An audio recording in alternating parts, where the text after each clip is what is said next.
Joy is what happens to us when we allow ourselves to recognize how good things really are. You may have also heard the saying attitude of gratitude. Things are not as bad as it actually seems. So, what is the definition of joy? Many people have their own definitions. There's a Bible definition, there are philosophical definitions, there are even personal definitions. So, I went with Google, of all things. So, the definition of joy, according to Google, is a feeling of great pleasure and happiness. Now, happiness and joy, they are similar to each other, yet they are not the same. They're quite different from each other. Where happiness is present, it is also a feeling, an emotion. Joy, on the other hand, also being present, and it's also a choice.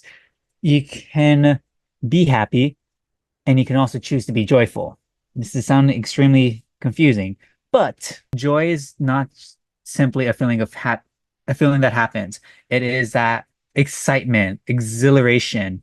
I honestly looked up definitions to explain joy because I don't want to keep on saying it's a sense of joy.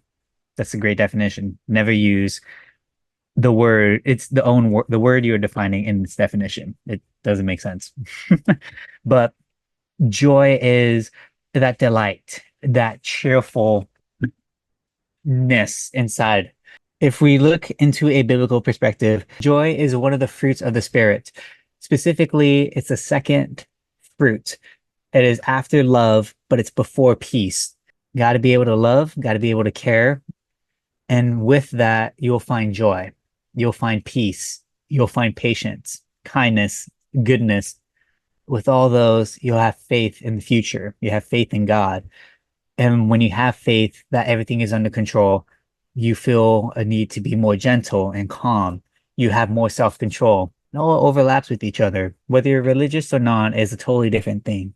But when we look at when we look at the Bible, Galatians 5, chapter 5, verse 22 to 23, all those fruits of the Spirit are in that order for a specific reason. Their scholars have their own interpretation. This is my understanding on love, joy, peace, patience, kindness, goodness, faithfulness, gentleness, self-control. Each of these are as important as the other. There's not one that is more important.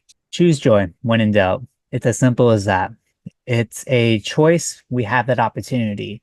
There is another saying someone once told me is we cannot control everything and it's impossible to control anything at times.